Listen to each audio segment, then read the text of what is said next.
My next guest takes on Frank Camacho at UFC Fight Night 121 on November 18th. It's Damien Brown joining me here on the program for the very first time. Damien, how are you?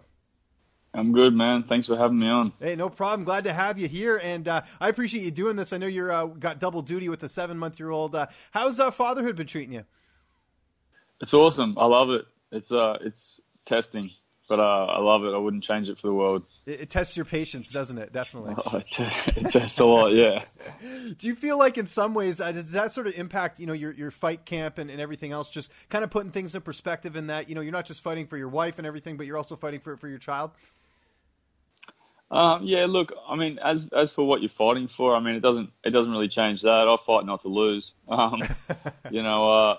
There's nothing worse than losing in front of a million people, but it certainly changes my fight camp. Like, it changes how things happen, and you go to the gym, you come home, as opposed to stopping off or talking, and it definitely changes things. It changes your sleep and all that sort of stuff. But I think my wife's pretty good. We found a pretty good balance, and I've had a good camp. So it gives you a little bit more to fight for, I guess. But I'm pretty motivated by not losing. So yes, no, I like that answer right off the bat. That was good. And it's been a couple months since we've seen you in the cage. Of course, you last fought in June. Was the plan just to hold out and get on the Sydney card, or did you want to get in the cage sooner? I was actually off contract. Oh, interesting. So New Zealand was the last fight on my contract, not by choice, but I fought out my contract. It was indicated to me that I would be re-signed for the Sydney card. So I kind of knew that I wasn't going to be fighting before that, and that would be my next fight.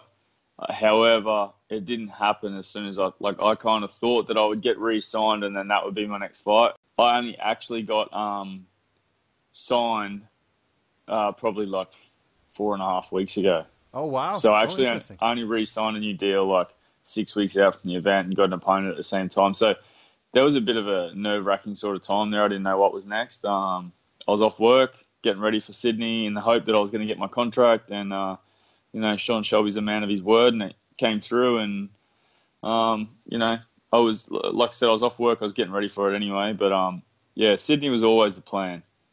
I'd like to fight more regular, but that's, do what the UFC wants you to do. Was there a reason for the delay? Did they tell you?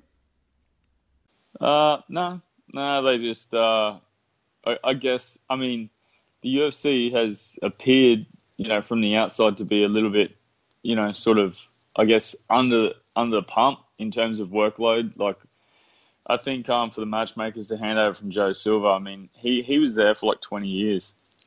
So to hand over 20 years worth of work to someone and then have a restructure at the same time, it's got to put some pressure on you. So, I just think that, they're a little bit snowed under with workload kind of thing, so many shows, injuries.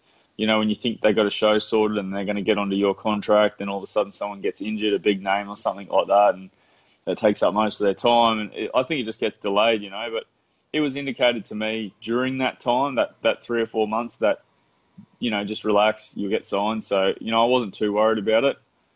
Just more towards the end, it got a little worrying. Yeah, well, at least you played your cards right and you were getting ready for this anyways, expecting some sort of opportunity. So good on you for that. Last fight, I know it didn't go your way against Vince Patel. What do you sort of take away from that fight if you kind of learned something from it? Well, we were winning that fight. We've talked about it a few times, and there's nothing, you can't change anything about that fight. He said after the fight, we know that he gets impatient or frustrated and then he rushes in. Well, that's crap. My game plan in that fight was to put him away, and we knew that he would go directly back to the cage every time we attacked. I was outscoring him, outstriking him, and he kept going directly back. And then, we wanted to put the pressure on while his back was against the cage. And that's exactly what we did for 4.5 minutes. It's just unfortunate that, he threw a panic shot. He hit the cage and he realized he had to throw punches to get back out. And when two people start throwing punches, someone goes to sleep. And that night it was me. So I think game plan wise, we had the right plan. There's a few adjustments in my game that I can fix. I was probably leaning a little bit, but I don't really take too much out of it because I feel like I was winning it, and I feel like everything was going to plan. I just felt like I needed a dominant win, because it was on my last fight of my contract, so I felt a little pressure to not just go out there and outstrike a guy for 3 rounds, but go out there and actually put a show on and get a solid finish, and then set myself and my family up for my future. And it just didn't go my way. And you got a great fight here in Frank Camacho, a guy who's coming off a performance of the night fight himself. You obviously like to have exciting fights as well. How do you feel like you match up against him in this one? Yeah, look, I mean, in terms of having exciting fights, I mean, I don't go out there to, like I'm gonna stand in the center and bang, I just don't have boring fights. Even if I tried to have a boring fight, I just don't think I could have a boring fight. Like it's not something that's in my style. I think that Frank's, from what I've seen, his strengths play into mine, as opposed to strengths playing into weaknesses and stuff. So I think with his strengths playing into my strengths and vice versa, then it's probably going to be a super exciting matchup for the fans. He's going to come forward. I'm going to come forward. Something's got to give. So, yeah, I mean, it's a classic matchup of two guys that can strike, that have great ground games. So it's good. How's training camp going, and who are some of the people, training partners-wise, that are helping you get ready for this fight? Training camp's awesome. It's always awesome. I take 8 weeks off work these days. I do a full-time camp. So it's been real good. You use my nutritionist, George Lockhart. He's a genius. So weight's on track, training's on track. I train with the guys at Integrated MMA and Team Compton, and then with my jiu-jitsu coach at the garage, Dan Higgins. So between my 3 coaches and the teams, I've got some fantastic training partners.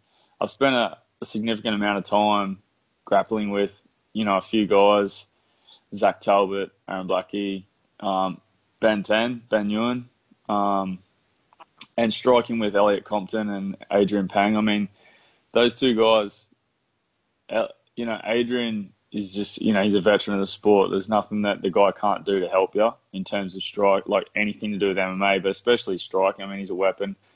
And Elliot Compton, that's what he does. And his father is my striking coach. So that's probably the 4 or 5 guys that I've really worked with a lot during this camp. But we've got a massive team, man. Like I train with like 30 or 40 different people throughout the 3 spaces that I train at. So yeah, it's been an amazing camp. I've got some really good guys there that can do a lot of specific stuff, and then I've got some guys there that can give me heaps of rounds. You mentioned working with George Lockhart. I don't know if you know this, but Frank is also working with George Lockhart, so I guess you guys are both going to be on weight. He's going to make sure of it. Yeah, I didn't know that, but you know what, man? I got zero doubt that he'll make weight. He's fought at 155 Yeah, he before. fought in 2015. That was the last time he fought, yeah. So he'll make weight. Yes. So he's fought at 155 before. I think he went to 170 because the cut was a little difficult. I don't know what he did back then, but if it was anything like I did before I got to the UFC, we couldn't afford nutritionists. So, we just did what we knew we could do. And then, as soon as I got to the UFC, my first full camp after my short notice fight, I hired Lockhart. So, I make weight now without sitting in a sauna. So, I used to do 10% overnight. Now I don't do anything. So he's a genius at what he does, and I've got no doubt that he'll do the same thing for Frank, and we'll both be coming in primed. You mentioned taking time off work. What do you do for work for those who don't know? I work in the prison system. So I'm a prison officer, ex-army, but the prisons pay the bills, and gives me the opportunity to train and fight full time when I get the chance. Awesome. How do you see this fight ending on November 18th? Obviously, you're going to win. You wouldn't have taken the fight, but how do you sort of see it unfolding? You know what? I really don't know how this fight unfolds. I think either he finishes in the first or I finish in the third, and if neither of those happen, then it'll definitely be a very close decision. Great. Before I let you go here, I know you're not looking past your opponent, but do you have an idea of when you want to fight after this? I mean, you go in there, you come out unscathed, everything's good to go. Are you looking early 2018? Have you kind of thought about that yet? Yeah, I want to fight 221 in Perth. Oh, excellent. Okay, yeah. Keep the I momentum going. I got a name too, man. I got a name. I can't share it now, but when I win in Sydney, I got a name. I want UFC 221, February 11 in Perth. I like that. You always have to have a name. That's the important I got a name. I got two. Okay. I got a good name and I got to warm up. Okay. I look forward to checking that out. What do you like doing on your downtime? We talked about you being a family man and all that. Do you get to watch any TV at all? Any Netflix, anything like that? Oh man, I hate TV. I don't watch. I mean, it's very rare I watch TV unless I'm watching the NRL. I like to watch rugby league. Massive fan. But yeah. Besides watching a little bit of sport, maybe some V8 supercars from time to time, I don't really watch TV or movies. But you know, I spend a lot of time watching sort of like YouTube clips and that. But mainly like between training, my downtime is just spending time with my family. I do a lot of.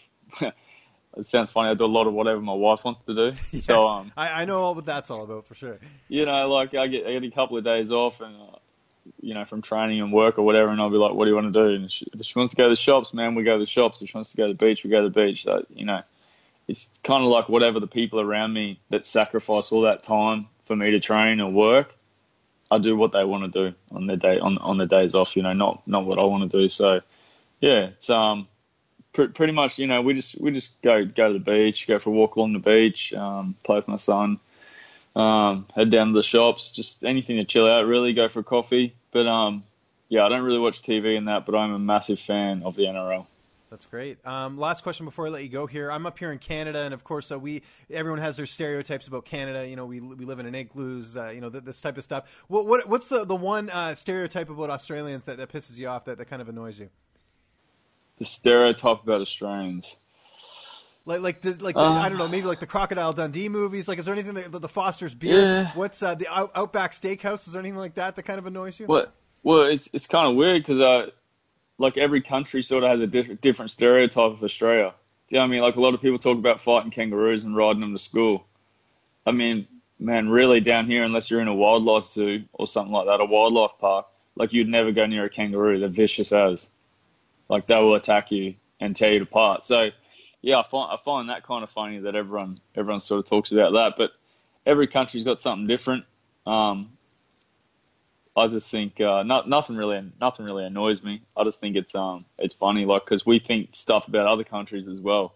You know what I mean? And then other countries think stuff about us. But it's kind of funny. I mean, wouldn't you want to go to America and say, "Hey, I used to ride a kangaroo to school"? Like it's it's almost. Australians find that funny to joke about it, so because we're such larrikins normally. So, yeah. Well, Damien, I want to thank you so much for joining me here on the program. My fire alarm's going off here in my condo, so I got to wrap this up. But it was good talking to you. Everyone's going to check it out. It's UFC Fight Night 121 on November 18th. Just remind people where they can find you on social media, and if you got any thank yous or shout outs, the floor is yours. Yeah, man. So I got a YouTube channel, Damien Beatdown Brown. Just started adding more videos, so follow me there, subscribe. Otherwise, at Beatdown155, Twitter, Instagram, Facebook, exactly the same. So check it out, give me a follow, and let's get this train rolling.